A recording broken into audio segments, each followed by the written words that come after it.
In this series of Healthy Ireland at Your Library videos, viewers are encouraged to develop a positive approach to caring for your mental health. Created by and courtesy of the HSE, all content is based on evidence and research around the areas of well-being and positive psychology. Over 8 episodes, we'll provide hints, tips and guidance on how to care for your mental health every day. We're all aware of increasing levels of anxiety and depression. This series gives us the tips to flourish and thrive. It encourages us to discover and appreciate our strengths so we can use them to enjoy life and to look forward to the future.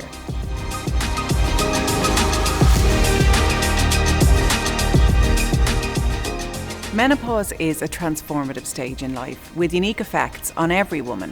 For some, it will be a difficult journey and support will be hard to find. Today, in the latest episode of our Healthy Ireland at Your Library series, we hear from healthcare professionals who outline some of the evidence-based practices to make living with menopause that little bit easier. So now we're going to look at menopause. What actually is it? How do we diagnose it? What are the symptoms? And what's HRT and what's that all about? So our first speaker tonight is a lady called Dr. Cassie McVie. She's a vocational trained GP with special interest in menopause and its management. Dr. McVie is passionate about education and empowering women to manage their menopause through evidence-based medicine and lifestyle modification so that they can live a healthy and fulfilled life through their menopause and beyond. Dr. McVie, you're very welcome. Over to you. Thanks very much. So thank you very much for asking me to speak at the Menopause and Me webinar tonight. It's a real honour to be here with everybody, and I'm really looking forward to learning a lot more over the course of the evening. So I work in Sligo, both as a GP, and 2 days a week I work in my clinic called Vitality Clinic, which is pretty much exclusively manages menopause for women and discusses lifestyle and so on with them. So I'm really enjoying doing that at the moment. So menopause, what is it? It's defined as the end of the menstrual cycle, and it results from the shutting down of the ovaries, marking the end of our reproductive years. So during our reproductive years, our ovaries produce most of our estrogen, progesterone and testosterone. And the average age of menopause in the UK and Ireland is 51. It's something all women are going to go through if they live long enough. And a woman is considered postmenopausal once she's not had a period for 1 year and is not on hormonal contraception or doesn't have any other explanation for her lack of periods. A surgical menopause is when a woman has her ovaries removed. This can occur at any age, such as in women undergoing surgery for a gynecological malignancy like cervical cancer or something like that. Women can also go into menopause from cancer treatments, such as chemotherapy and radiation. And as the lovely smiley lady with the red lipstick was talking about, how some of the breast cancer treatments can basically shut down your ovaries and put you into a menopausal state. Women with autoimmune disease, such as thyroid disease, rheumatoid arthritis, they have a higher risk of premature menopause. And menopause for some women, and I see this quite frequently, can be precipitated by an emotional trauma, such as the death of a parent, maybe a marriage breakdown, that kind of thing. So perimenopause is something we've been hearing a lot about at the moment, and perhaps before this year, a few people maybe had heard of it at all or knew what it was. Perimenopause refers to the time around the menopause, and it's also called the menopausal transition. Women will start their perimenopause at different ages. We usually say that around about 10 years before the age of menopause, women will develop very subtle symptoms, which can begin as early as the early 40s or even late 30s. Perimenopause tends to be a bit of a roller coaster because it's a time of hormonal fluctuations where 1 minute we can have high estrogen and the next we've low estrogen. And that can lead to days or weeks when we feel okay and other times where we feel awful. So it's hard to kind of know what's going on. In terms of symptoms of menopause or perimenopause, so the symptoms of both are kind of similar. There's about 33 different recognized symptoms of menopause, but there are likely to be many more than that. We use a system called the Green's criteria for, it's kind of a questionnaire that women can fill out. It's available on my website, but it's available in lots of different places. And you can fill that out where the symptoms are graded 0 to 2, and you use that to sort of assess how menopausal you may be. There's also an app called Balance App, which has been released by Louise Newson's team over in the UK. It's a really good app for learning more about your menopause, tracking your symptoms, that kind of thing. And I know a lot of women are involved in the Irish Menopause Facebook page, which has been really massively helpful for women gaining information and support for each other. So traditionally, we thought of menopause as hot flushes, night sweats, maybe a bit of moodiness, some tearfulness. But now we're starting to recognise that the symptoms of menopause and perimenopause are much more nuanced than that. So in my clinic, probably the main symptoms I see are poor sleep, migraines, new onset of anxiety, loss of self-confidence, including loss of body confidence, low mood, palpitations are very common, tiredness, loss of sex drive, painful intercourse, weight gain, aches and pains, particularly in the shoulders, and weirdly the thumb joints tend to be a really common place as well. I just want to mention weight gain specifically because it probably affects most of the women I see, and even affects women for whom weight has never been an issue. And as we lose estrogen, we become sort of more apple than pear shaped. So we tend to become more of a shape that we would traditionally associate with men. And when we put on weight in that area, we start to see an increased cardiovascular risk. So that's an increased risk of heart attack and stroke. It's worth mentioning women who smoke or who are overweight do tend to suffer from more hot flushes and generally have a tougher menopause than women who don't. And I think the main point is that every menopause is different. So you won't necessarily menopause the same way as your mum, although you may menopause at a similar time as your mother. You won't menopause like your sister or your friends. And because of that, a woman's menopause will need to be managed differently for each person. And there's no need to fail just because your menopause seems to be particularly tough that you're failing in any way. So why is it so difficult to get help? I guess we failed in an education, in the area of education for women. So women aren't educated in what to look out for in terms of the menopausal symptoms. So they don't really know what's wrong with them when they can't sleep, or they become very anxious or forgetful or unable to cope. So lots of women go on Google and they end up thinking that they have dementia, or they have something wrong with their heart, or that kind of thing. It's also difficult because some healthcare providers are not trained to recognise these symptoms as menopausal symptoms, although thankfully this is rapidly changing with recent public menopause awareness campaigns and increasing access to menopause training. As doctors, we were taught for many years about the dangers of HRT, and we were told that if we had to prescribe it, to give it at the lowest dose for the shortest time, and it will take quite a long time for this thinking to change across the board. But personally, I have to say, a lot of GPs I know are excellent in the management of menopause, and I think that's a good thing to know. It's important to mention that women in lower socioeconomic groups and those in ethnic minorities in general have less access to education on menopause and less access to HRT. So this is an inequality that needs to change. And hopefully with the new menopause clinics, which are planned in the HSC, and more availability of education for our GPs, it should improve access to good menopause care for all.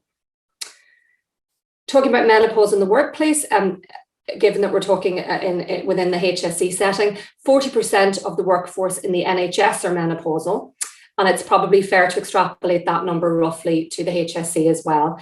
A poorly managed menopause is a very common factor in women deciding to cut back their hours at work, not going for promotion, or taking early retirement. And this is a shame because it coincides with the time in life when they have the most to give in terms of knowledge and experience in the workplace. Society has to realise that menopausal women are amongst the most valuable members of the workforce, and that a well-managed menopause in the workplace is a positive thing for all of us. In terms of home life, we often talk about the sandwich generation, and that refers to a time in life where women have maybe teenage children. So they say puberty is a bit like a reverse menopause. So there's a little bit of a clash of hormonal issues in many families. Aging parents can cause a burden of care, escalating work pressures, relationship pressures, particularly for same-sex couples. It can be especially difficult because they can both be going through the menopause at the same time and perhaps having very different menopauses. So that can put a lot of stress on couples too. The recent trend to talking about menopause can only be a good thing, in my opinion, in that close members of our family and our work colleagues can have an insight into the changes that we are coping with. How do we diagnose menopause? So in women over the age of 45, the NICE guidelines, which are the guidelines that GPs and other doctors operate under, recommend that we diagnose menopause without blood tests and base it on clinical symptoms. In women under 45, the guidelines recommend blood tests just to rule out other potential causes of symptoms, such as an overactive or underactive thyroid. In practice, it's probably a good idea to have an up-to-date thyroid function test for all midlife women, because symptoms of thyroid are very much like the menopause, and indeed, they often go hand in hand in this age group of women. The other blood tests we do very commonly is an FSH or an LH, and these are the follicle-stimulating hormones and the luteinizing hormones. If these are elevated, they can signal a woman is transitioning to menopause, but they could be up and elevated one week and they could be normal again the next week. So just because they're up once doesn't mean that they're going to be up a second time as well. So I suppose the take-home message here is that normal hormonal bloods in a woman under 45 do not mean that she is not suffering from menopausal symptoms. And so clinical history is the most important tool in diagnosis at all ages. What to consider at the time of menopause. So when I see patients, I look at it as a really good time to take stock of things, looking at our lifestyle, putting into place changes that will stand to us in terms of our best future health. So it's not just a time to survive, it's a time to thrive. I always chat to women about their diet, frequency and type of exercise leaning towards weight-bearing exercise, but also bearing in mind that the exercise you do has to be something you like or you're not going to stick at it. I talk about smoking status. It's a really good time to stop, as any time is. And alcohol intake, just a quick word on alcohol. I find it's a particular issue for midlife women. Women often start to drink more around the time of the menopause to cope with symptoms such as anxiety and poor sleep. But unfortunately, we know that alcohol generally leads to more problems than it fixes, and many women find it actually makes their menopause symptoms worse. Dietary factors such as adequate vitamin D, calcium, and omega-3 oils are what I recommend for pretty much all of the patients, but I know somebody will be going into this in more detail later on. Pelvic health is important. Issues with vaginal dryness, incontinence, painful intercourse. That's important for all women, whether they've had children, whether they're sexually active. A healthy vagina is really important for all of us. Also screening, making sure smears and mammograms are up to date. A mammogram is not indicated when starting HRT, but it's a good idea to make sure that if you're over 50, you're registered with Breast Check. DEXA scans can be done to assess bone density. They don't need to be done for all women. So your doctor can use a tool called the FRAX tool, and that's available online. And using the FRAX tool, we can determine whether you're high, medium, or low risk and determine whether you need a DEXA scan based on that. Before we talk about HRT, I just want to quickly mention some non-hormonal options for menopausal women. And this is especially important for women who, for whatever reason, cannot have HRT, such as a history of hormone-dependent cancers. In these women, lifestyle becomes particularly important because it's their main weapon in the armory against menopause. In women with hot flushes and low mood, antidepressants can be very helpful. And there are a number of other medications, which I won't get into here, but could be discussed with your GP or healthcare provider. Sadly, there's not much in the way of evidence for nutritional supplements, with the exception of red clover extract, which does have some evidence in the reduction of hot flushes. Lots of women take black gohash as well and seem to find that it helps. The evidence isn't great for that, but if it helps, it doesn't really matter if the evidence is there or not. CBT and yoga have some good evidence for the reduction of hot flushes. And interestingly, we know Japanese women experience fewer hot flushes and night sweats, which is likely because of their high soya diet. A vegetarian diet or one lower in meat has been linked to fewer hot flushes. Brain exercises are important for the brain fog. That'll be puzzles, jigsaws, crosswords, that kind of thing. Lots of women find acupuncture, reflexology, and other alternative practices really helpful. And while the evidence is scant in this area, each woman is different, and many women report great benefit from these approaches. So in my opinion, whatever works for each individual woman is the most important thing of all. So in the discussion of HRT, I suppose I'll start with the elephant in the room, which is always breast cancer. Just to say, our baseline risk of breast cancer as females is pretty high. So it's roughly 1 in 7 or 1 in 8. Some of us have higher risk factors and some of us are a little bit lower. The biggest risk factor for all women really is obesity, and the biggest reducer of risk is regular exercise.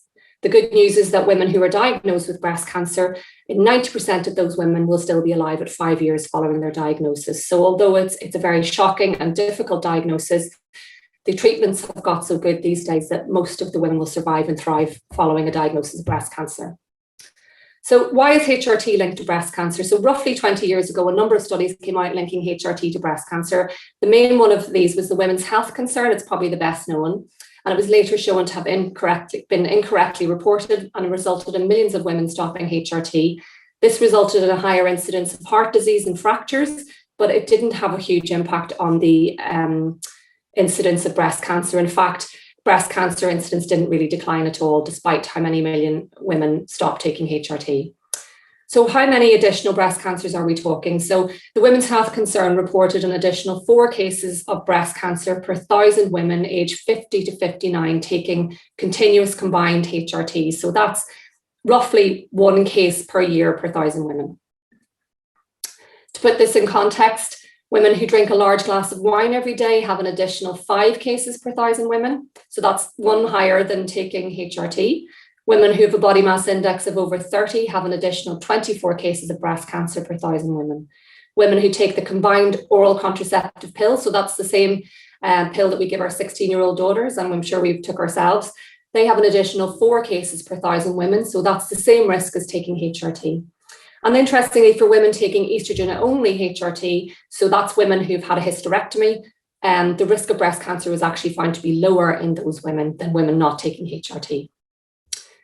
So it's generally considered that estrogen is not a carcinogen in that it doesn't cause breast cancer, but it accelerates the growth of abnormal breast cells, which were already present before starting HRT. It's worth remembering that women diagnosed with breast cancer whilst on HRT do not have a higher risk of death than those diagnosed with breast cancer who are not on HRT. So what are the big killers of women? Osteoporotic fractures, heart disease and stroke, and dementia. And what do women who get breast cancer ultimately die from? The vast majority of them die from heart disease, stroke, osteoporotic fracture, and dementia. So in terms of osteoporotic fractures, women have a 1 in 6 lifetime risk of a hip fracture. So they have a higher lifetime risk of a hip fracture than they do of breast cancer. And of women who fracture their hips, 30% of those women will be dead within the first year of their fractured hip. And that could be from blood clots, hospital-acquired infections, those kind of things. We're not talking about elderly women here, particularly. We start to see hip fractures in women from their 60s and 70s onwards. So why is modern HRT considered to be safer? So the studies that we mentioned before, we're looking at women using older types of synthetic hormones at much higher doses than we now use. The women were of an average age of 62. So they were quite a bit older than the women we commonly prescribe HRT for or start HRT on. Many of them were suffering from obesity, and the HRT they got was administered orally. So it's generally not a good comparison to the HRT we use now. We use body identical hormones these days, which are derived from yam root extract. These hormones are very similar to what we produce ourselves. We use them in lower doses in younger women, and the estrogen is given through the skin. So in terms of benefits of HRT, we see a reduced risk of osteoporosis and fractures, reduced risk of heart disease and stroke. Those are both in the region of 30 to 40% reduction. Potentially, there's a reduced risk of dementia. So the studies are kind of in their infancy for dementia risk, and there does seem to be more reduced risk the earlier you start your HRT. So the sooner after you finish your periods or even in the perimenopause seems to be more protective for dementia. HRT is a recommended treatment for low mood in women as a result of the menopause. Many women report more energy, reduced aches and pains. It can often help with migraines, which do tend to become more common around the time of menopause. But it is important to note that HRT is not a panacea, and women may have other causes for their health issues. So we can't blame everything on the menopause, although it has a lot to answer for. So in terms of accessing HRT, modern HRT is a very safe product when used through the skin in a twice-weekly patch or gel. Whilst not everybody wants to take HRT, I think women should be aware of the long-term benefits of it so they can make an informed decision. There are very few women who are not suitable for this type of HRT should they wish to take it. So those with a family history of breast cancer, personal or family history of blood clots, women who smoke or are obese can all safely be prescribed these products. This type of HRT is widely available through your local GP. So you don't need to come to a menopause doctor to get your HRT. It's also available free of charge to those with a medical card. And do bear in mind that it might take a few visits to your GP to get started on HRT. There's a lot to discuss. Maybe bring a Green's criteria questionnaire with you so you can think of your symptoms more easily. You need your blood pressure well controlled and your other cardiovascular risks well managed. So that's your cholesterol and things like that. After starting HRT, you should be reviewed at 3 months and then once a year. It can often take time to notice an improvement, and for some women, it can take a few adjustments to get the right regime. For example, some women would find that a patch works better than a gel. Some women do better with synthetic hormones or synthetic progesterone than body identical progesterone. So everybody's different. HRT can be taken for as long as the benefits outweigh the risks, which, other than the development of a hormone-driven cancer, usually tends to be indefinitely. Common side effects are bloating, breast tenderness, and vaginal spotting. These usually settle within the first 3 months.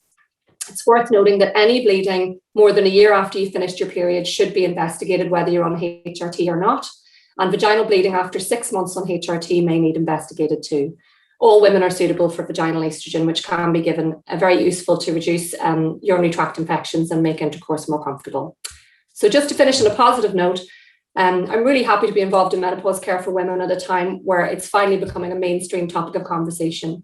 Women are educating themselves and supporting each other through this difficult time in their lives so that they no longer have to feel ashamed and isolated by their symptoms or feel that they are giving in by choosing to opt for HRT.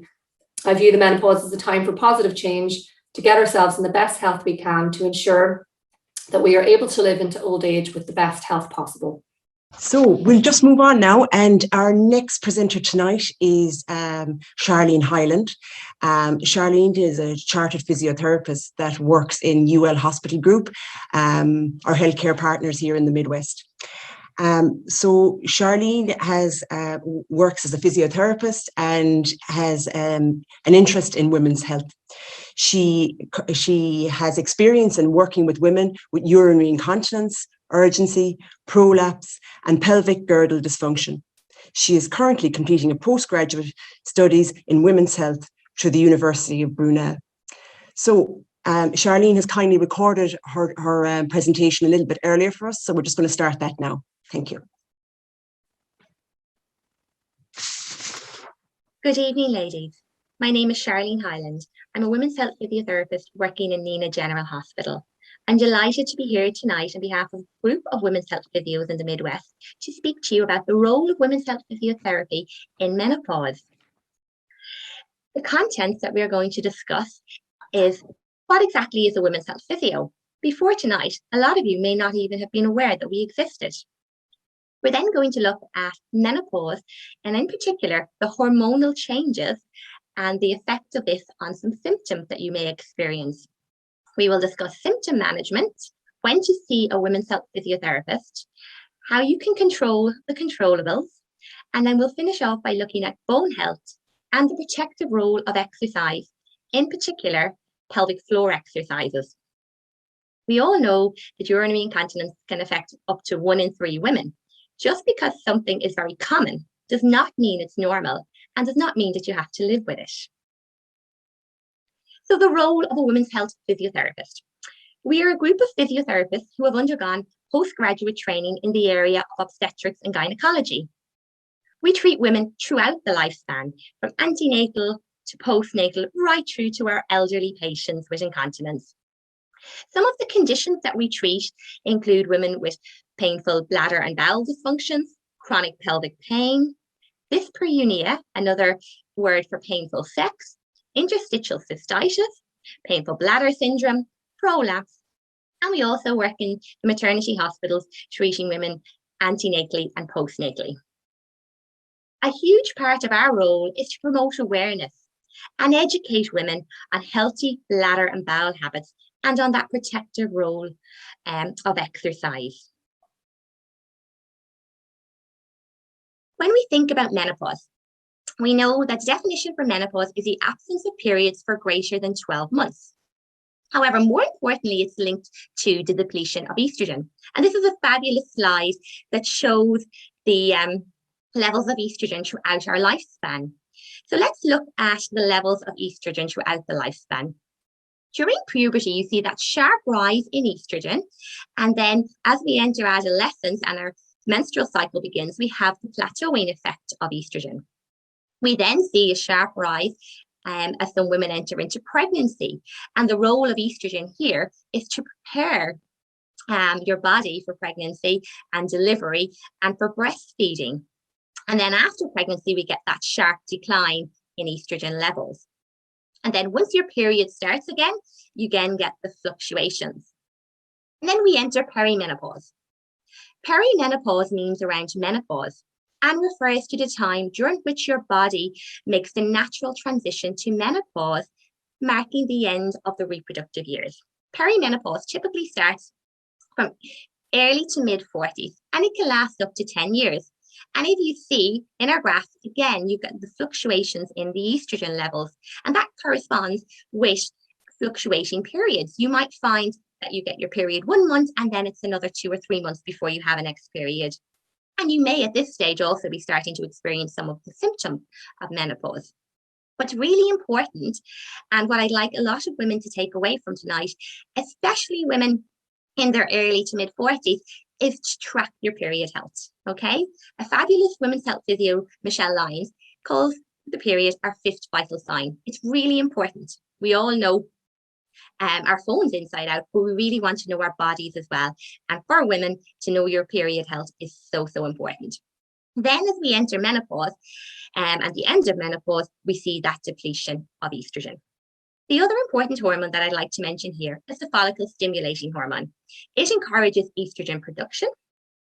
Its levels will start to increase in menopause in a bid to stimulate estrogen production. So what are the roles of estrogen, or the function of estrogen in our body? Estrogen has a big part to play in puberty and sexual development. This name for this estrogen is estradiol, and it's the estrogen that is important for developing your reproductive system. Pubic hair, the hair under your arms, and development of your breast tissues are all thanks to estrogen. Then it has a role in the menstrual cycle. It builds the lining of the uterus in anticipation for pregnancy. If no pregnancy occurs, estrogen enables you to shed the lining of your uterus. Another huge role for estrogen, as estrogen is an anabolic hormone, is to build healthy bones. And it protects your bones against the loss of bone mass. And this is something we'll talk about when we look at the bone health. As estrogen is an anabolic hormone, it also is important for muscle, tendon, and ligament health. And again, I would often have chats with musculoskeletal physios as to why women in mid to late 40s and early 50s are presenting with bilateral lower limb tendinopathies. And that's a huge role, is that depletion of estrogen. Did you know also that estrogen plays a major role in our heart health? This helpful hormone helps keep the vessels healthy and pliant and controls our cholesterol. Finally, estrogen boosts our mood. It boosts the production of serotonin, and that is a chemical that will help balance our mood. So this leads us on to some of those common symptoms that you may experience. Symptoms such as depression, anxiety, memory loss, otherwise known as brain fog, headaches.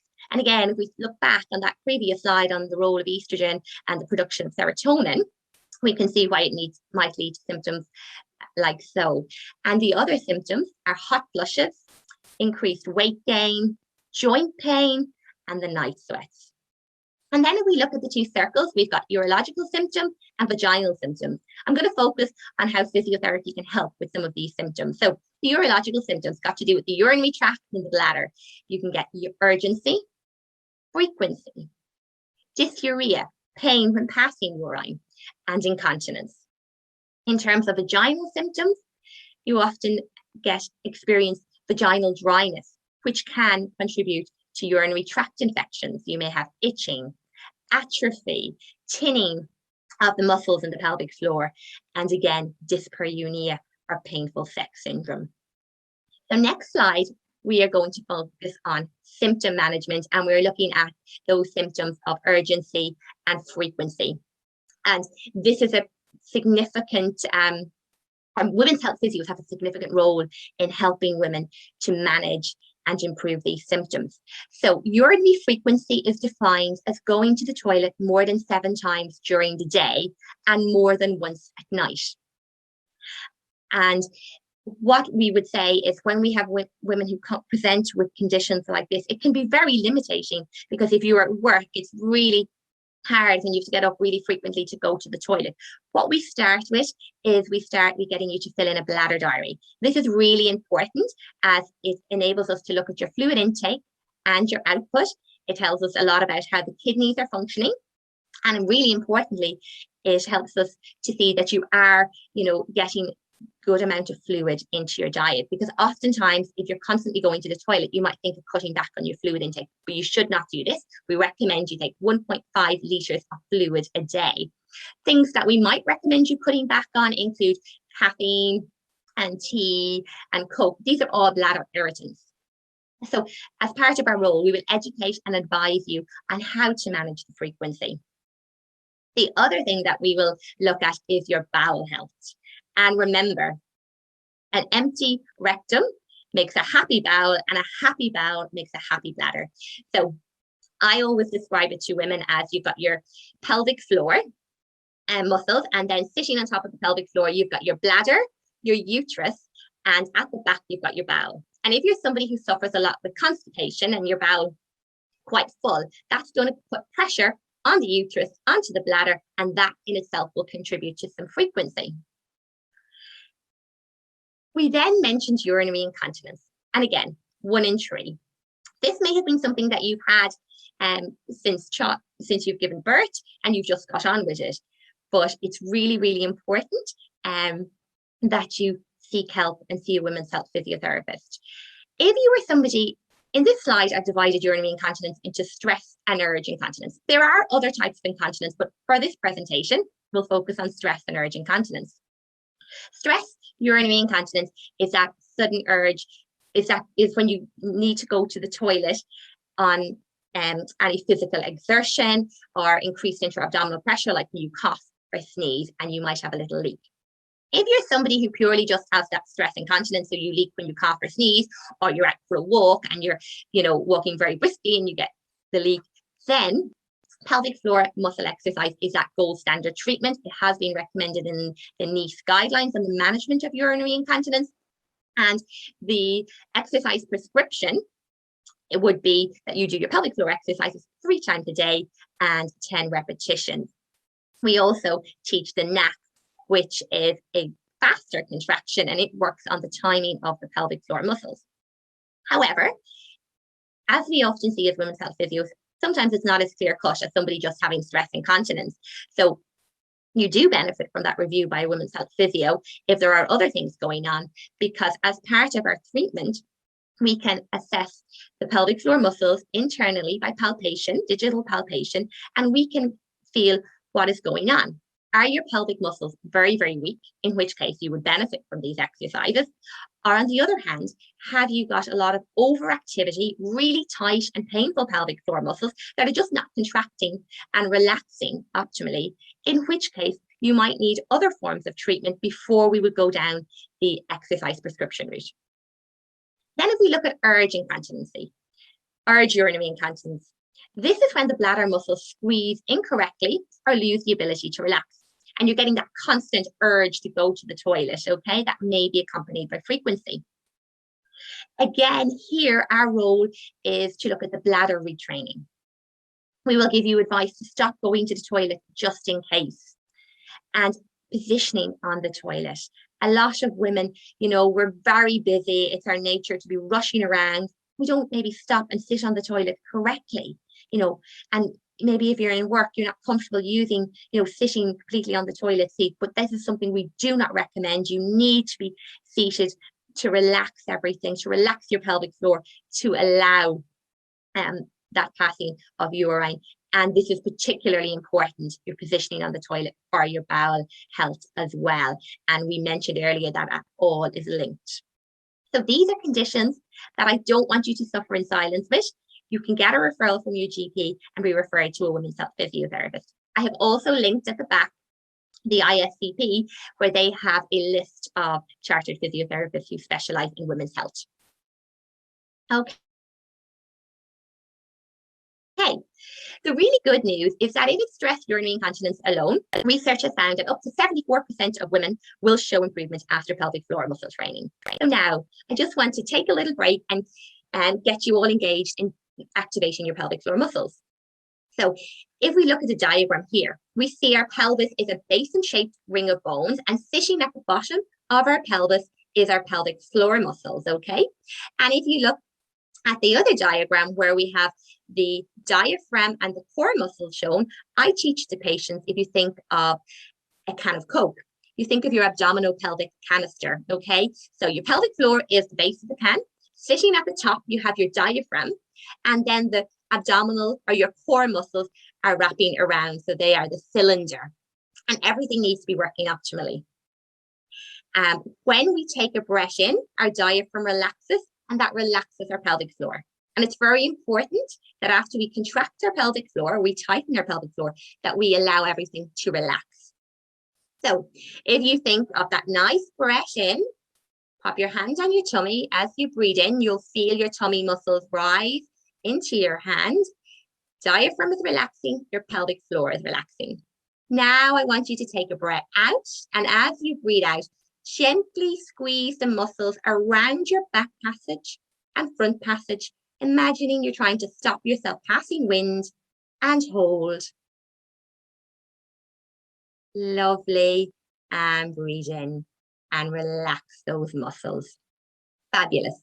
Another way, another cue I like to use, if you get your two hands and just pop your hands underneath your bottom, so your two sitting bones are on your hands. This is a nice way for women to kind of get that visual or proprioceptive feedback. You breathe in to relax your diaphragm, relaxing your pelvic floor. As you breathe out, gently squeeze the muscles around your back and front passage as if you're trying to stop wind or the flow of urine, and hold. Lovely. And breathe in to relax.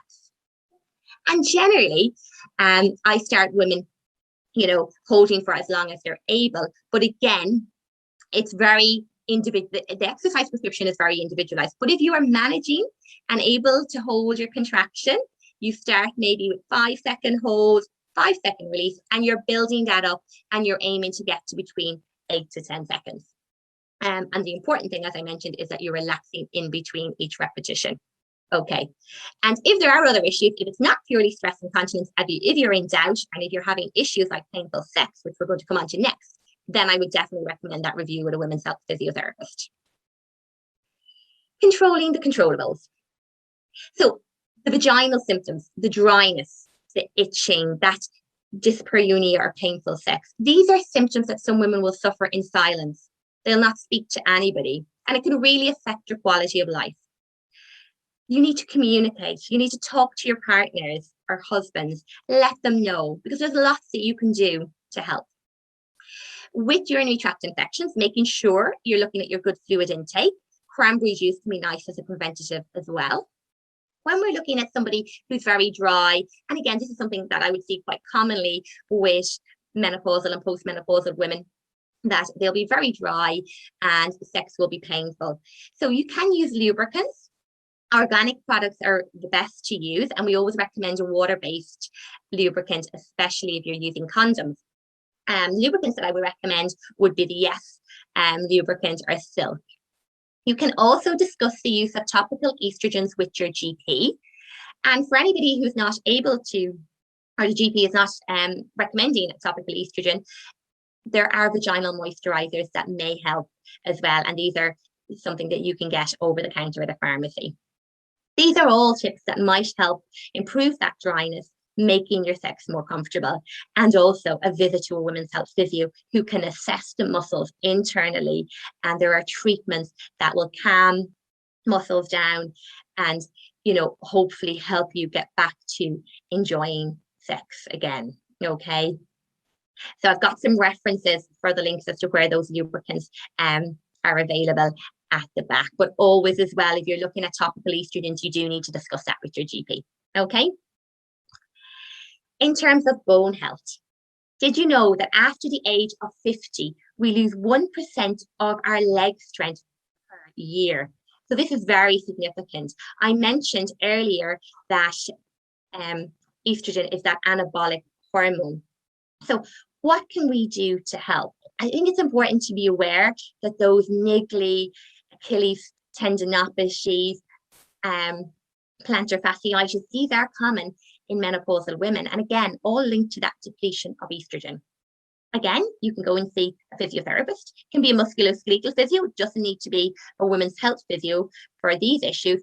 But it's really important as well that you make good diet and lifestyle choices. And I know there's been a fabulous work done on nutrition, so I'm not going to go into that too much, but think about your calcium, think about your vitamin D supplements. They all help maintain bone density. Vitamin D helps with the absorption of calcium. So it's really, really important that you make good choices during perimenopause and menopause as well, ladies. And finally, the protective role of exercise. The recent guidelines from the World Health Organization in 2020 stated that we need to achieve at least 150 to 300 minutes of moderate intensity physical activity per week. And in that, this should include 2 strength training sessions involving all the major muscle groups. So this is really, really important to help maintain your bone health. And exercise has so many benefits, including helping you to sleep better, helps with weight loss, combat stress, and just generally improves your quality of life. Did you know also that 1 in 4 adults do not meet these global recommendations? So this is something that you could start with, getting out for a walk is really good. That weight bearing, getting, some weight, starting doing some gentle strength training working. And again, you can just use your own body weight, things like squats and out and about walking is also very good. But it's just so important that, this is a time in your life where you can set yourself up and optimize your health. You have probably been being so busy, if you've had children running around, supporting your family throughout the years, climbing the career ladder, what I'd like you to do is just pause, invest in your health, invest in that next chapter of your life and make it a really positive, good one. Thank you very much, ladies, and I'm looking forward to questions. My final slide is references and some lovely patient-friendly resources. Thank you. Okay, so next we're going to move on tonight to meeting lady Dr. Nullig Moore. Nullig is a clinical psychologist who works here in the Midwest Community Healthcare area. She works in our mental health services with adults with moderate to severe mental illness. She's qualified in mindfulness teacher and integrated mindfulness, compassion and body-based interventions into her work with clients. Nullig, you're very, very welcome. Over to you. Thank you. Thank you, Bedelia. I'm just going to share my screen now, so I'm just a little bit distracted doing that. I'll just go back to the beginning. Good evening, everybody. I'm delighted to be here and to see that there's so many people tuning in, whether you're sitting there with a nice big cup of tea, looking in on your laptop or iPad or phone, or just you might have us on in the background. So I'm just really going to look at a few of the common psychological features, really, or psychological symptoms of the menopause. So what they look like, how we can relate to them, and how we can manage them. And I suppose something that Dr. Cassie brought up is, how we relate to the symptoms really does have an impact on, even at times, the severity of the symptoms and the frequency of the symptoms. So sometimes when we don't have the information, the way we relate to the symptoms can be from a place of fear. So it's just wonderful that we're getting so much information, because at least it can reduce the unknown, which is a really important thing. I suppose first, not that we need reminding about the midlife context, but, sometimes as women, I think it's just important to recognize, the 40s, the 50s, it's like there's so much going on in life anyway. So, there's life changes, there's stressors, you could be grieving for parents, there could be caring for elderly parents, parenting your children. There might be young children or teenagers, maybe children leaving home, some bit of that empty nest syndrome, family illness, managing work and home, meeting work demands, financial stresses, relationship problems, separation, divorce, You could be newly single and dating again, or, living with COVID, which what we've been doing for the last 2 years. And of course, even aging. And, there might be conflicting emotions for us as regards aging, just changes in our bodies and even changes to our reproductive status. So this is all happening already just because of the phase of life we're in. And then, as I'm saying there on the slide, it's midlife context and the change. So now we already have those things happening in our lives in terms of the stressors and life changes. And, when you think of yourself maybe as the resources you have and the demands, so what's going out, but then when you put the symptoms of menopause and perimenopause on top of that, and, as Cassie said, up to 33, 34 symptoms. And I suppose up to 80% of women are going to experience these symptoms to varying degrees. And, varying degrees of severity or disruption in our lives. So we have an awful lot going on. And I suppose maybe to take a pause even tonight and just acknowledge that, we already have a lot going on in our lives, even before the perimenopause, before that starts. So you might feel that you were just kind of managing, getting through all of those demands, and there's maybe people, you caring for people and looking after for people and doing all of the things. And now we have nearly another stressor, another demand. But I suppose one thing that can come from maybe this time of our lives is that especially if you were somebody who is caring for other people and always being last on the list. So maybe with the symptoms, there is that it focuses our attention that we actually have to look after ourselves now. So it might be saying no and really focusing more on yourself. And as Jack Cornfield says, he's a psychologist and a meditation teacher. He said, if you have respect for yourself and patience and compassion, and with these, you can handle anything. So I suppose even just to keep that in mind as we're just going through talking about the psychological symptoms. So I'm going to talk about brain fog and anxiety and depression. They're like maybe 3 of the more common kind of things that people would talk about. So then for brain fog can be very troubling for people. And I suppose it's really the cognitive impairment. And there's some studies that talk about a window of vulnerability for cognitive difficulties, particularly memory, beginning in early menopause transition, and then ending for some women and for most women post-menopause.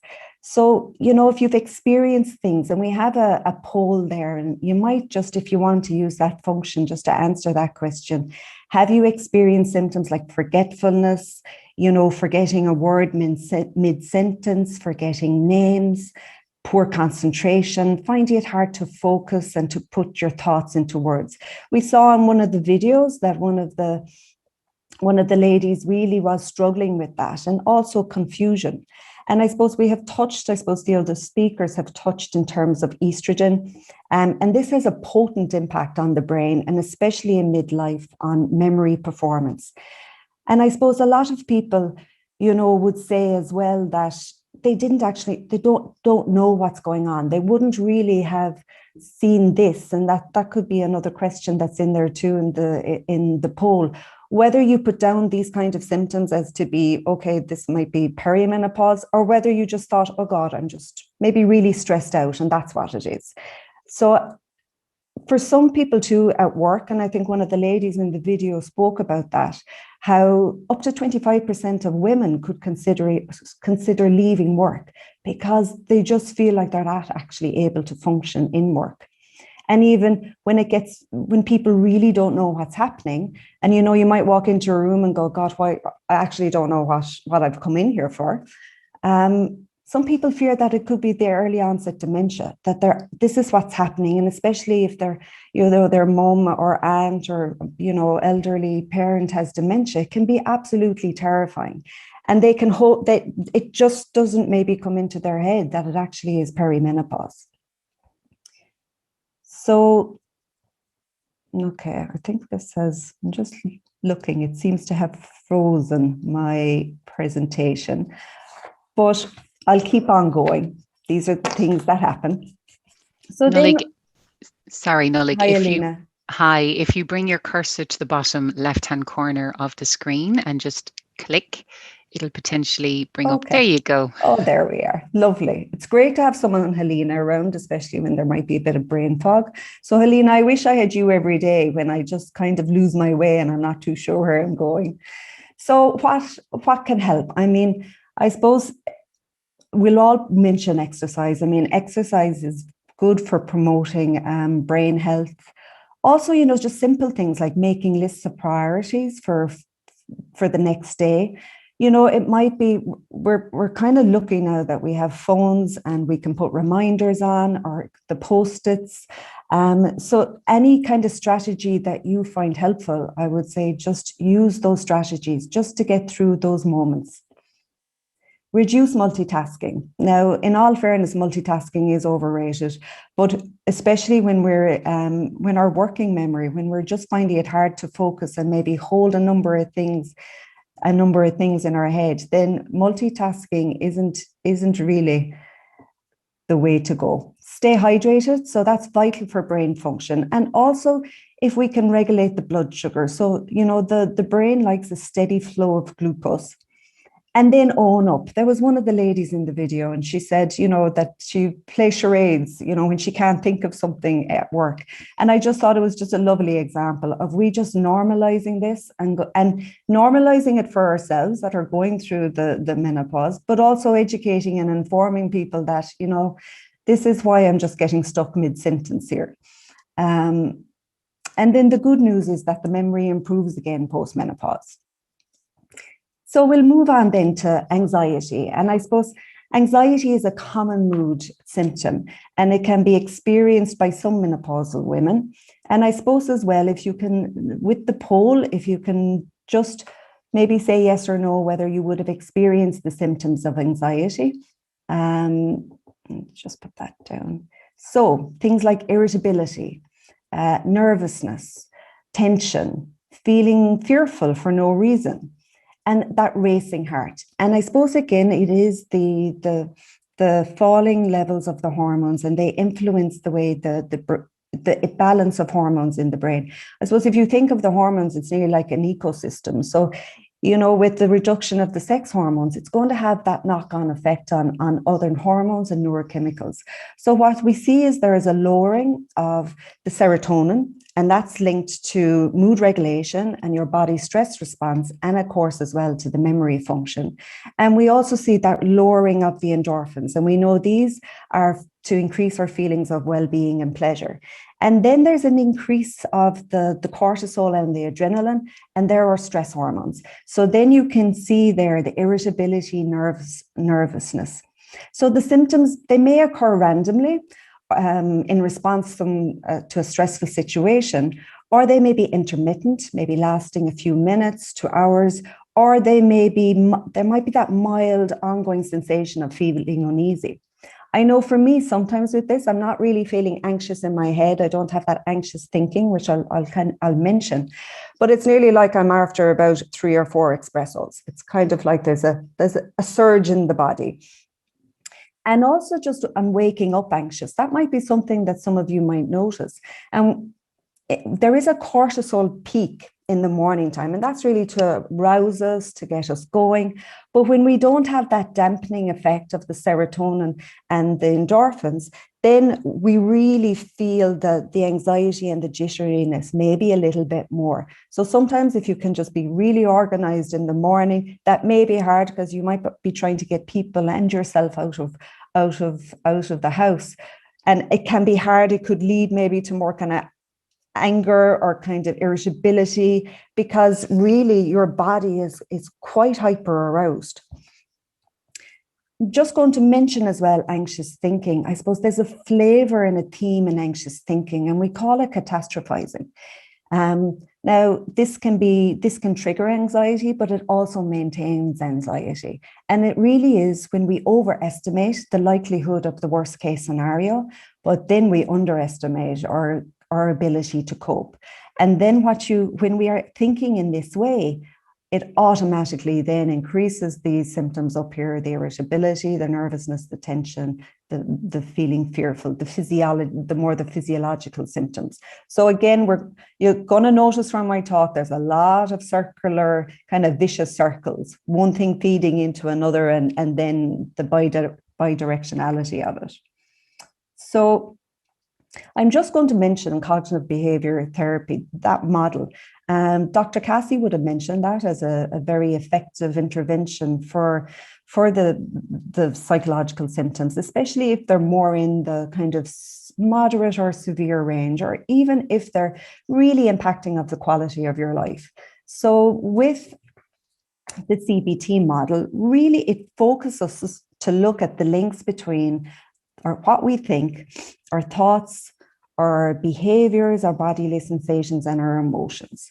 So the way we think about the symptoms in certain situations tends to affect how we feel and then what we do. And these reactions in turn will have will increase the intensity of the bodily reactions.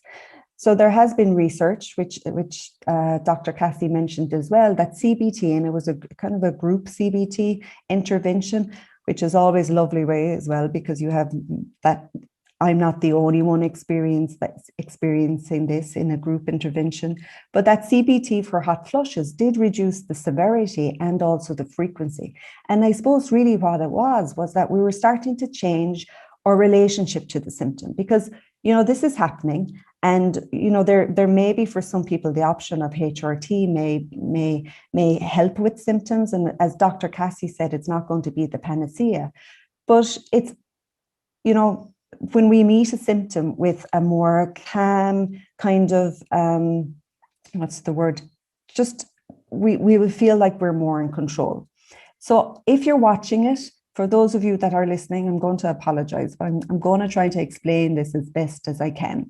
So I'm just giving an example using that CBT model, and it's of the anxious thinking. So if any of you have had the experience of waking up at 3 a.m. in the morning, and I'm thinking there could be quite a few of us now that might have this experience. You wake up at 3 o'clock in the morning and you are bright awake. And then the thoughts, remembering the catastrophizing. So, oh my God, it's 3 a.m. in the morning. I have a busy day tomorrow. I'll be totally wrecked and I won't be able to cope. And I'll get in trouble at work because, you know, I already have the brain fog and I'm forgetting things. So that's what we're thinking. And then the feeling, we're starting to feel anxious, stressed, worried, annoyed. So when we're feeling that, and in this example, the woman might actually get out of bed and just go, oh, I'm just going to go down, get out the laptop and start going through my emails, you know, get a start on the day. So then she finds herself at the kitchen table going through work emails at 3 a.m. in the morning. So then we look at the body, what's actually happening in the body. So she's feeling hot, her heart is jumping, her head is pounding, and there's that edgy kind of feeling. And if you see, there's a bit of a vicious circle starting to go on here then. And even imagining, you know, what state she's going to be in, looking at work emails when she's in this state. So there better not be any alarming, troublesome emails there, because it's only going to go downhill. So she may find herself at 7 o'clock now. Sure, I might as well just stay up altogether. Now, when we look at the thoughts, it can be important just to ask ourselves a couple of questions. It's like, if my best friend just appeared in the bedroom, you know, what would she say to me? Or if my friend was in this situation, what would I say to her? So my friend might say, or using that question, what would I say to myself?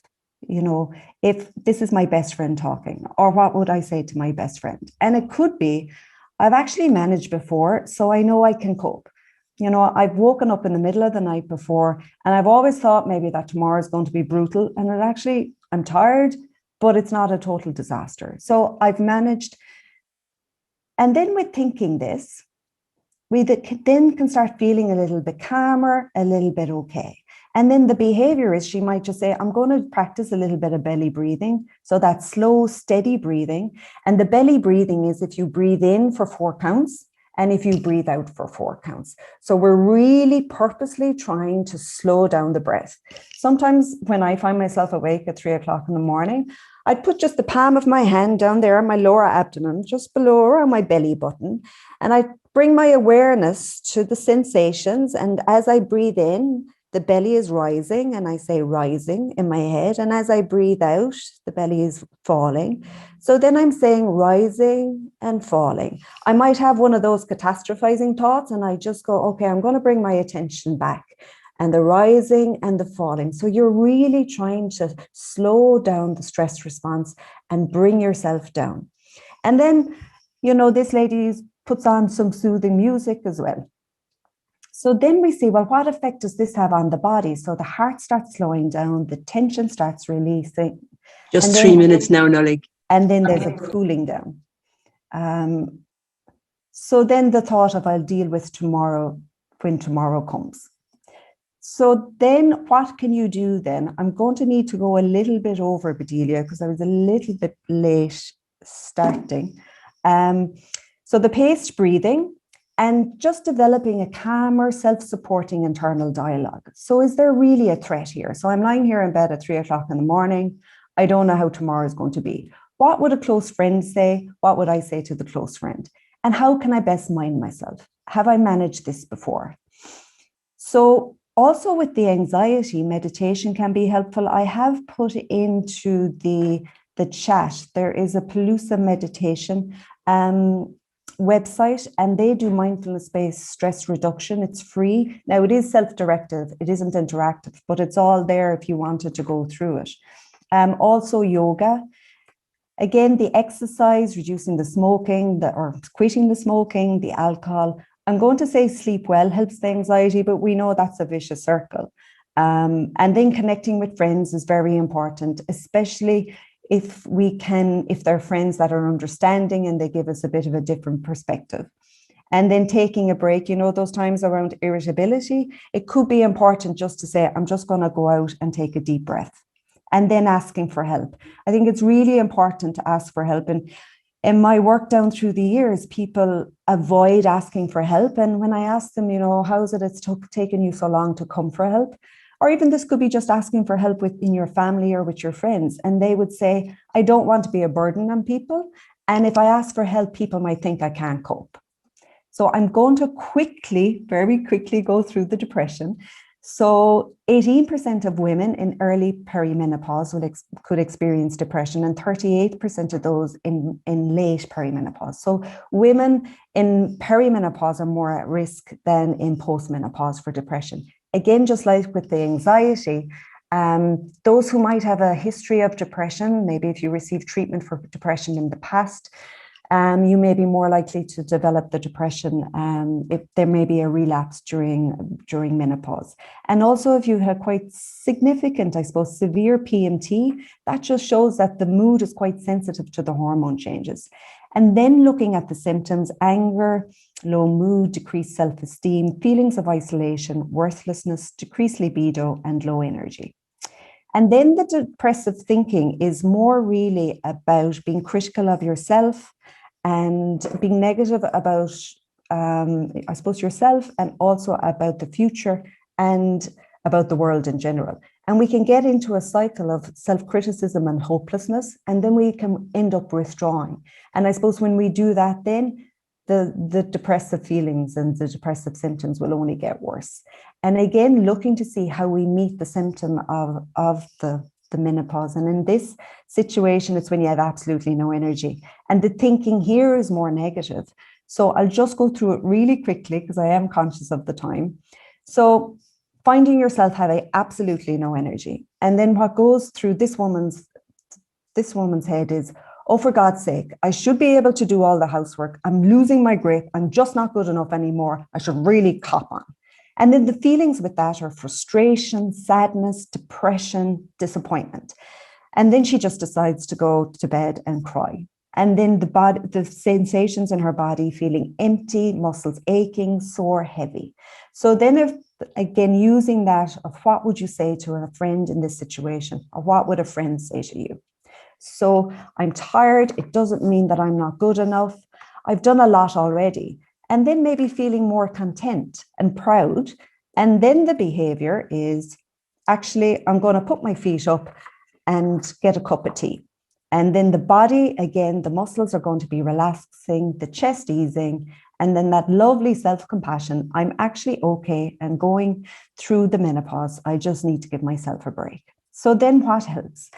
If you find that you have withdrawn and the activity has gone down, it's really important to just start to gradually do things that you enjoy. You know, we call it kind of scheduling pleasant activities.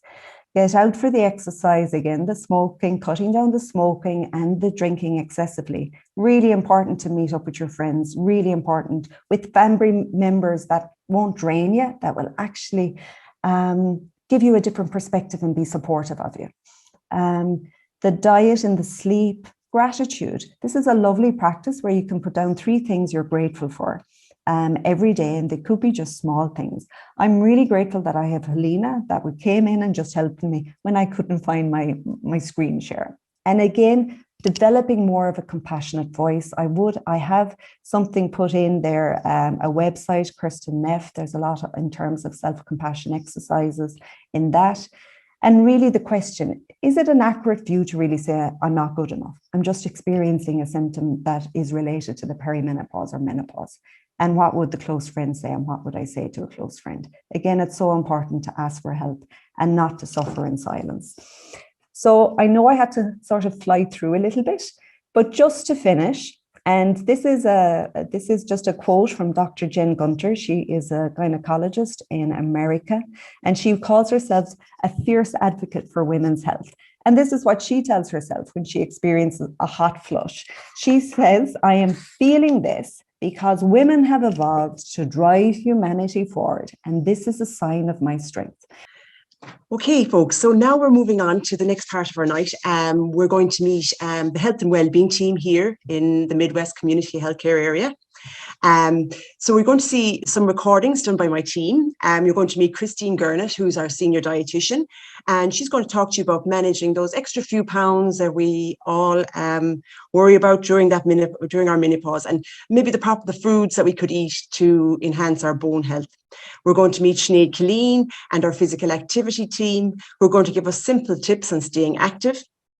And we're going to meet Rachel Meskel, who is going to talk to us a little bit about giving up the cigarettes during menopause and why that's such a good idea. And finally, we're going to meet Mairead Kelly. Mairead is our Health Promotion and Improvement Officer with a special interest in sexual health.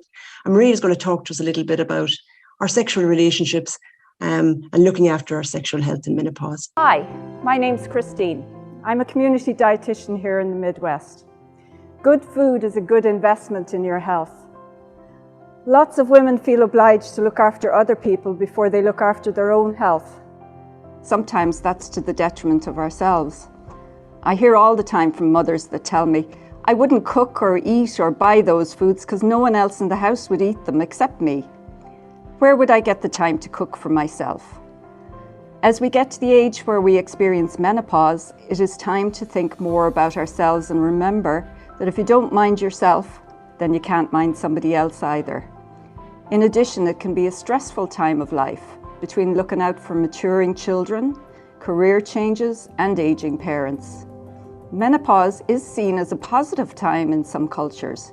It's called the second age or the second spring. If you think back to the years when we went through adolescence and all the physical and hormonal changes we went through then, you could see this as similar in ways, or perhaps the end of that period of our life. Our body is changing again, and we may have to make lifestyle changes to counteract some of the health challenges that it brings. Our hormones went crazy for a while then, and they're having a last fling now. For me, maintaining a healthy weight and getting enough exercise has always been a factor. It still is, but it's even more important, and I make even more of a priority now. From a nutrition perspective, we get hit with a double whammy in menopause. With menopause, we have falling hormones and aging with what that means for our body as well. Falling hormones, we get increased insulin resistance, a risk for diabetes, and we begin to store fat around our middle, which is a risk for our heart and cardiovascular disease. We find at this age that we have less protection from cholesterol, and menopause can increase our blood pressure. Plus, we have a slower digestive system. The other biggie for us is that menopause affects bone density and our bones can become more brittle and easier to break. This is referred to as osteoporosis. And although we are losing some bone from our mid-30s, it speeds up for a few years around menopause and we can lose a lot of bone strength. There are also the hot flashes, the mood swings, the night sweats and the increased UTIs. There's some evidence that menopause can be harder on women with health problems already, so we need to keep ourselves in the best shape possible. At the same time, we have the aging factors coming into play.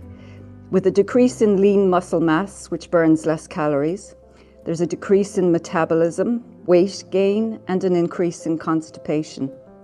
All sounds terribly depressing, but keep in mind that we can do something about most of this with good nutrition and exercise. In addition, although our body shape is changing, we can still keep it healthy with some lifestyle changes and eating well. It is part of your natural life cycle and everybody's menopause experience is different. So, in nutrition terms, by eating well, I'm referring to a well-balanced diet with lots of variety. It's not about one or more superfoods. There isn't any one superfood that's going to solve this one for us. So let's look at that a bit and see what we can do to help counter the effects of menopause and aging. As previously mentioned, during and after menopause, the biggest threats to our health are protecting our cardiovascular system and maintaining our bone health. So let's start with those two. So I'd say eat food, not too much, and mostly plants. A good healthy diet like a Mediterranean diet, for example, is really helpful. A diet that includes lots of fruits and vegetables, beans, nuts, whole grains, and it's high in fibre. It includes fish, unsaturated fats like olive oil, with a low intake of lean meat, low-fat dairy, and less saturated fats in general. Lots of protection for your heart there. Our National Healthy Eating Guidelines and other resources like food plans and portion information are available on the HSE website, Healthy Ireland's Healthy Food for Life, and they're very helpful tools. Using the national guidelines, we can think in terms of plant-based meals and ensure that at least half our plate is filled with veggies or fruit, a quarter with complex carbs and a quarter with a protein source.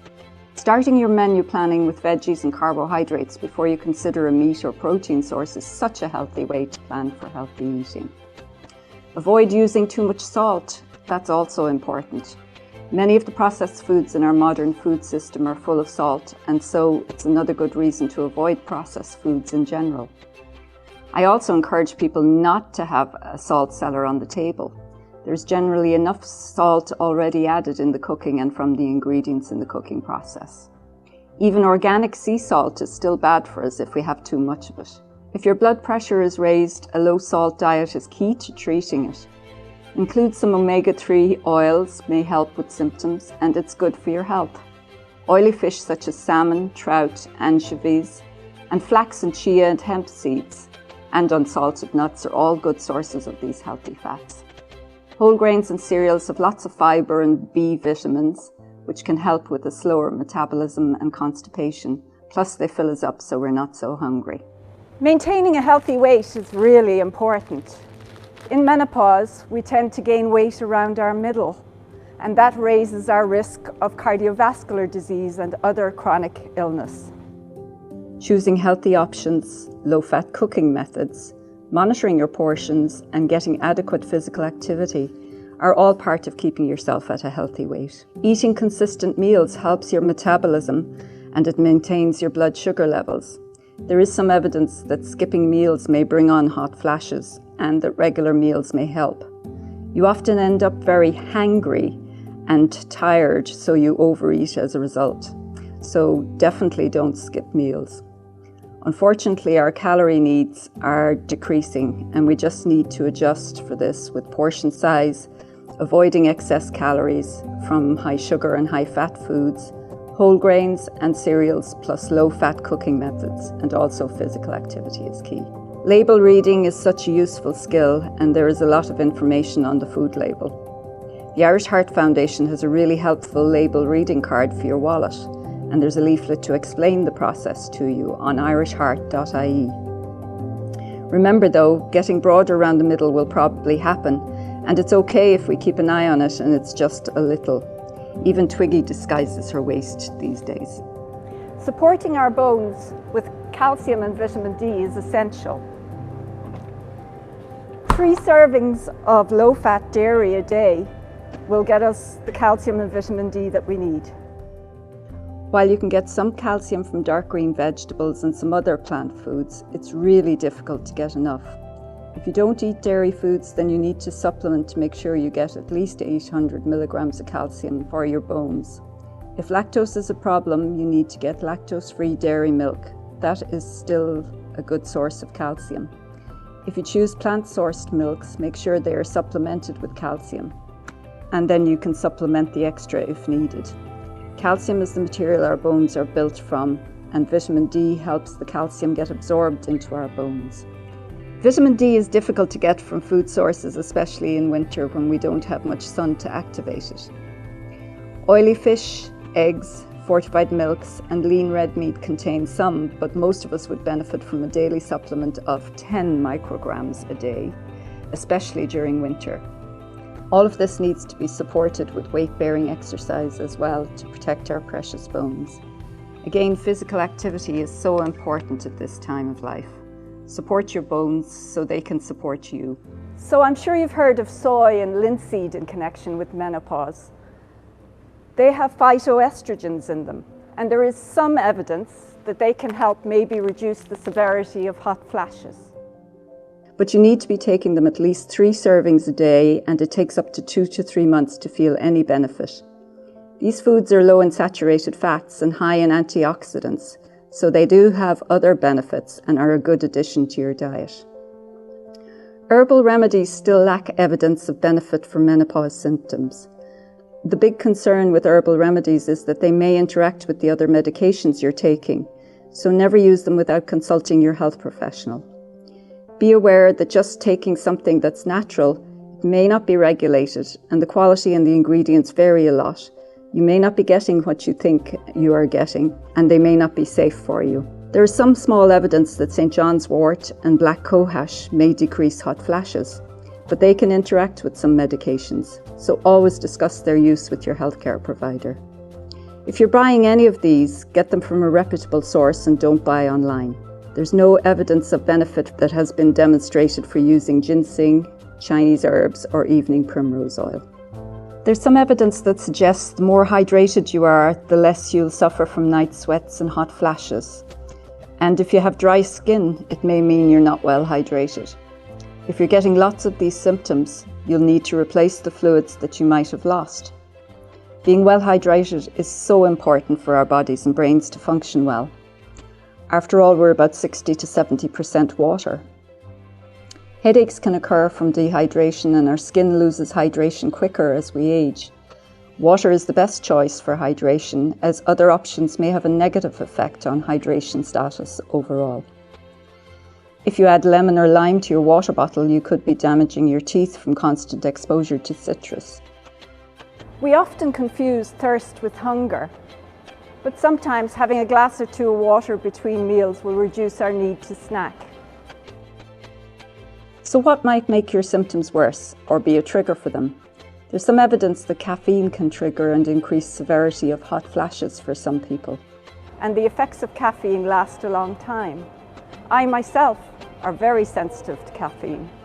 The recommendation here would be to stick to 2 cups of tea or coffee or drinks containing caffeine in the day, and best not to have any after 2 p.m. The maximum recommended amount of alcohol for women in a week is 11 units. This represents 1 bottle of wine and 1 or 2 drinks over the whole week. There is also some evidence that alcohol may trigger an increased severity of hot flashes and night sweats. Alcohol can increase your blood pressure and can cause liver damage. Remember too, alcohol is a depressant, which will make you feel worse about everything. Also remember that there's lots of calories in alcohol, and when drinking, we often eat less than healthy food despite our best made plans. Let's talk about spicy food. There's little or no evidence that it makes things worse, but some women report that their symptoms increase with it. It seems to be very individual. Stress can make everything worse for us, and your eating plan's no different. When we're stressed, we sometimes comfort eat.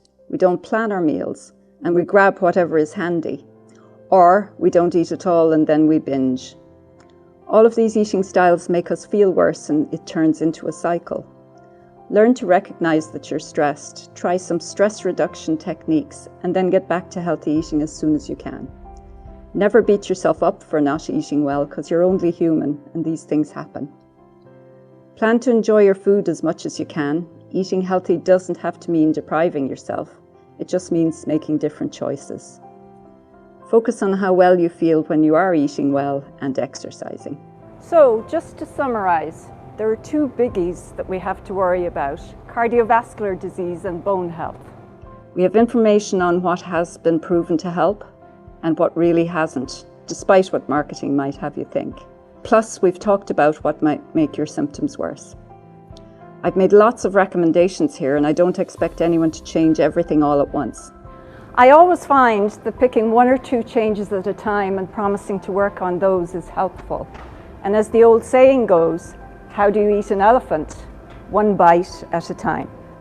Perhaps it sounds like menopause brings a lot of unpleasant symptoms, but it is a natural part of our lives, and it isn't all that bad. Many women find this time to be one of renewed interest in life, with a new sense of empowerment and self-esteem. In fact, some studies show that optimism increases once you're in your 50s. So welcome to your second spring.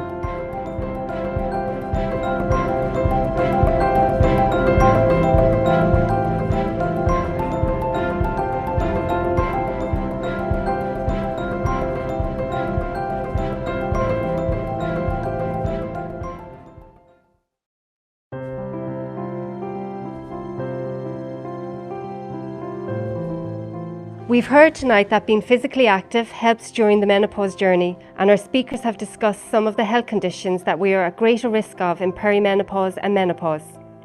So why be physically active? The research shows that being physically active has a positive effect on our mental well-being, helps us maintain a healthy weight, protects our bones, and reduces our risk of developing disease of the heart. Being physically active can take many different forms. It might be an exercise class in your local gym, morning jog, or 10-minute walk at lunchtime. The changes to our body as we get older and during menopause means we need to do different types of physical activity. There's always a park or a green area where we can get outside for a little bit of exercise. There's all different types of physical activity. Aerobic exercise like walking and jogging involves loading the bones and helps reduce our risk of developing osteoporosis. While cycling and swimming are examples of non-weight-bearing aerobic exercise. The other types of exercises are strengthening exercises, where we contract our muscles against some form of resistance. This resistance might be your own body weight, a dumbbell, or gravity. These type of exercises help us to maintain muscle mass. Balance and flexibility exercises also have an important role to play. They help reduce our risk of falls and keep the motion that's in our joints.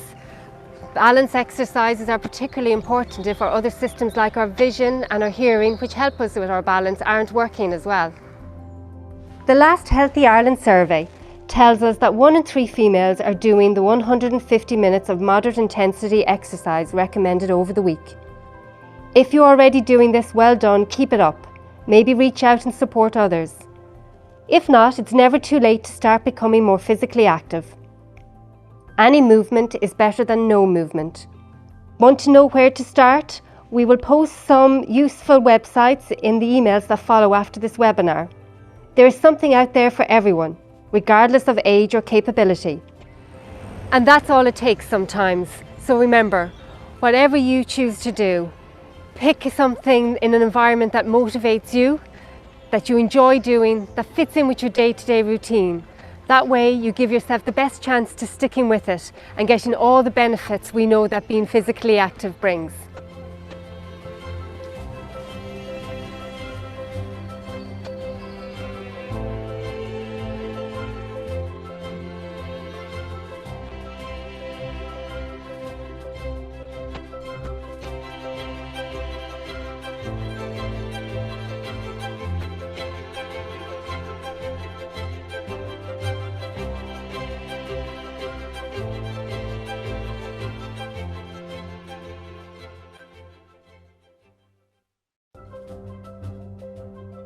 Hi, I'm Rachel, and I want to talk to you about stopping smoking, because stopping smoking at any time of life is really important for better health and to live longer.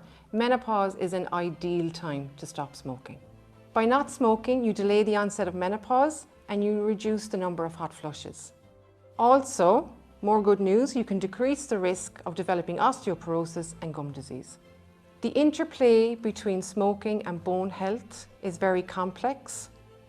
If you smoke, the risk of bone fracture is increased by 25%. So really good news. There is an entire team of us here at Quit Midwest ready to help you. You can ring us, you can talk to us, and we can support you as you want to stop smoking. So contact us at Quit Midwest. Oh, and just to make sure that we get the point across, they gave me a really, really big sign to hold up. You won't be able to miss this.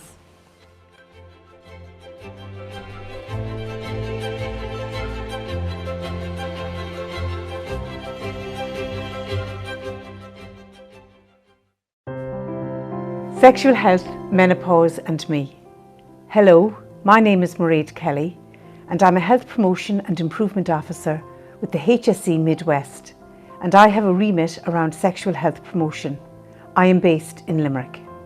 We are all sexual beings, and as we embark on the next phase of our lives as perimenopausal or menopausal women, that doesn't change. What can change for some of us is how we experience ourselves as sexual beings. In the years around menopause, we as women may experience some changes in our sex lives. For some, it is more enjoyable as the fear of unwanted pregnancy abates.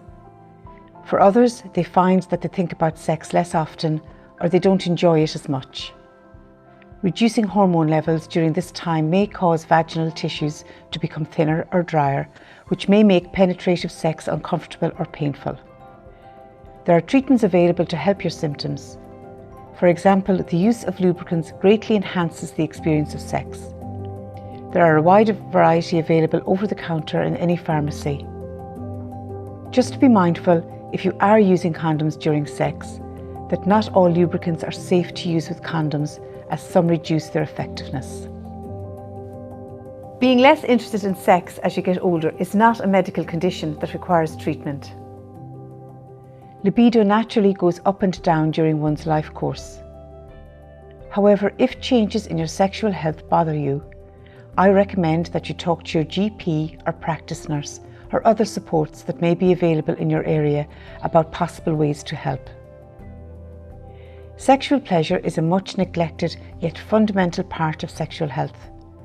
Research indicates that sexual pleasure contributes to the quality of life and the quality of intimate relationships, both of which support individual and societal well-being. There are many ways to achieve sexual pleasure. Penetrative sex isn't the only way. Touching, stroking, massaging, kissing are some of the many ways in which sexual pleasure can be shared. The key message is to be kind to yourself, to know what's right for you and to enjoy it. I invite you all to own your own sexual pleasure destiny and be creative in how you want to be pleasured and give pleasure in a safe, consensual way.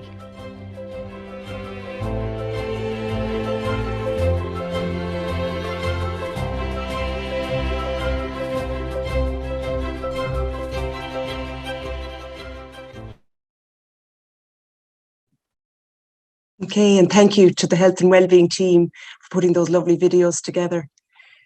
I think Mairead said it there in the end, be kind to yourself. And that's our message to you. It's hard to make a lot of changes if you have to make a lot of changes. Just pick one or two and be nice to yourself on that journey. So finally, I'm going to leave, and we're not going to leave, but I'm going to finish with our last of our videos from our women. And they're going to talk about the positives of menopause.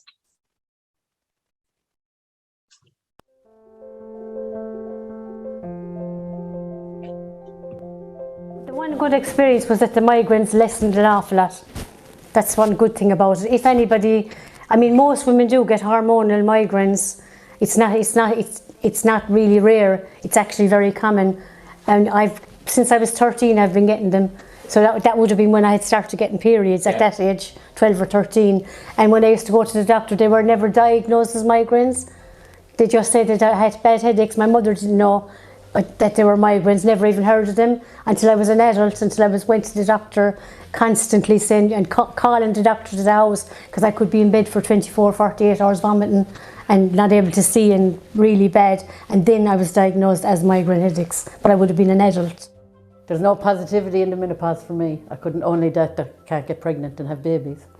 I can still have sex without having that fear of having babies, and you know what I mean, at my age. I've had subsequent DEXA scans done and they're improved on what they were in my 40s. And again, as my GP says, there's actually a bone health connection to being on HRT. And I started running when I was 53. I've done 4 Great Limerick runs. Didn't do it in 2020 because of the pandemic. Now at the moment I'm bad because I was just finishing my master's, so I didn't actually get to do, I'm not doing much running at the moment, but I'm really fit and active, and I would not have been at that level at all in my 40s. There's nothing positive about menopause. Are you having a laugh?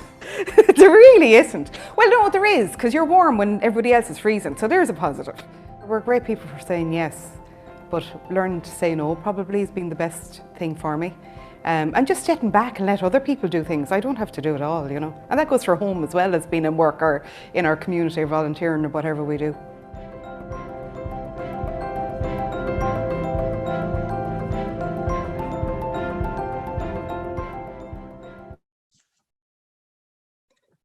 Thank you to all those wonderful women for sharing their lived experience. I think we can all relate to some or maybe all of what they say. So thank you. So now, Helena, I think we're over to meeting with our board, our panel, and we're going to have a short Q&A session. We're just running out a little bit out of time, but hopefully we'll get to ask a few questions that have come up tonight.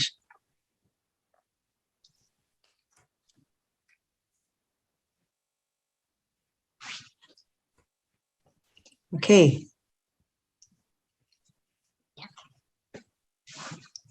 Great. So great, we have our panel. And before I start, I want to say a special thanks to Catherine and Anita for the Irish Sign Language tonight and their interpretation. Really do appreciate it. And I'm sure it's very much welcomed by the deaf community throughout the Midwest, so thank you. Okay, so our questions, we have a few questions. We won't have a huge amount of time for them, but maybe I might just start with Dr. McVie, if you don't mind.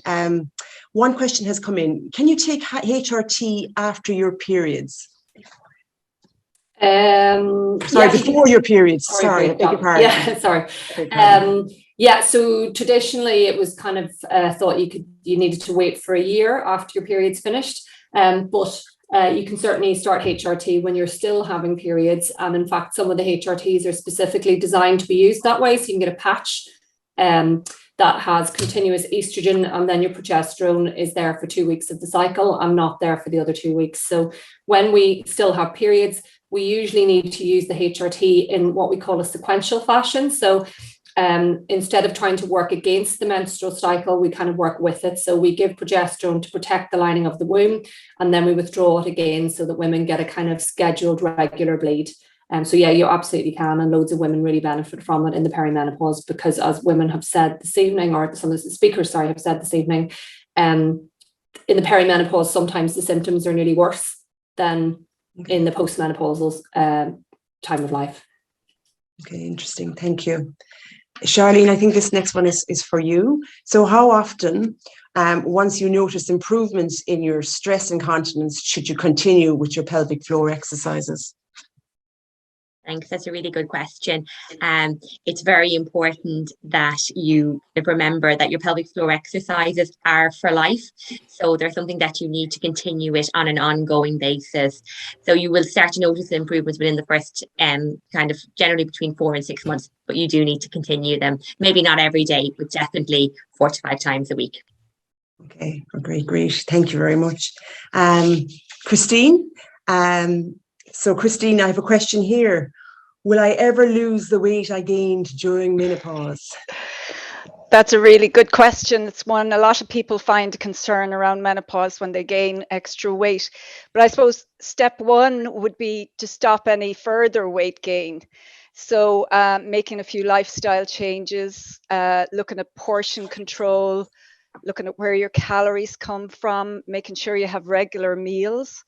Lots of fruits and vegetables and water, and then avoiding top shelf foods. And of course, your physical activity is very important as well. But then I suppose we have to think about how much weight and how much do I need to lose to get to a healthy weight. So if you kind of look back at where you've been, if you've struggled to be at a healthy BMI previously, it might seem a little overwhelming to try to get there now. And I suppose when you think about it, the studies show that if you lose 5 to 10% of your body weight, you gain a lot of health benefits. So losing about 5 or 10% of your body weight, you can reduce your blood glucose levels, your blood pressure can reduce, your triglycerides can go down, your LDL, that's your lousy cholesterol, can go down, and your total cholesterol can go down. On the positive side as well, usually you gain more energy when you start to lose weight and exercise, and then your joints don't ache as much either. So once you get into these new habits, you might find that you're happy to stay with them, and you may end up losing even more weight. If your weight is around 80 kilos, we'll say, getting back down to a healthy BMI of less than 25 would be really difficult. And if you're 80 kilos, to lose 5 to 10%, that would look like a lot less. So it would be like 4 kilos or about 9 pounds, or maybe a bit over a half a stone. You'll still get some of the health benefits, and it gives you a good start. And you never know, when you get there, you might be willing to go on a bit further. So small changes can make a big difference. Great. Thanks, Christine. So there's hope. There's hope there. Thank you. Maureen, a question for you. I'm now in my 50s experiencing menopause symptom. Does that mean my sex life is over? Good evening. That's a good question, Vidalia. I would say no. I would say you would need to, going back to what I said, be kind to yourself and explore what is right for you at this particular time. I think there's a lot of media pressure out there, you know, that's like the new sexual revolution when you hit your 50s and 60s. But if that's not right for you, well, then just be kind to yourself and do what's right for you at this particular time. I think it's a time also, maybe you need to check in with your GP or your practice nurse, especially if you're experiencing painful sex. Nobody should experience pain during sex, and get advice around the use of lubricants or other things that may help you at this particular time. Be also mindful that at this time we might be coming out of long-term relationships and may not need to have worried about the use of protection, and may not even think about it because the fear of pregnancy is now gone. So again, to be mindful around that and be safe. And I suppose going back to what Charlene mentioned earlier about making sure that the lubricants we're using are the proper ones to use with the condoms that we're using, so that they are most effective. So I would just say, just be kind to yourself and do what's right to you, and don't be giving into pressure around this time. Okay, great. Thanks, Maureen. Thank you very much. Nullig, I have a question here. I really struggle with concentration, which has been greatly affected by my ability to, and has greatly affected her ability to work full time. Can I do anything to improve it? Mindfulness actually can be helpful. Now, it would be, it's hard though. And now what I mean by that, especially, there is research that mindfulness increases attentional control. And I suppose starting with very short practices, and it's really teaching where we put our focus. So in mindfulness, if the mind wanders, which is it will, that's what it does, but it's really bringing it back. And it's kind of going to the gym for the mind. You're kind of increasing that attentional control bit. So that might help in terms of concentration.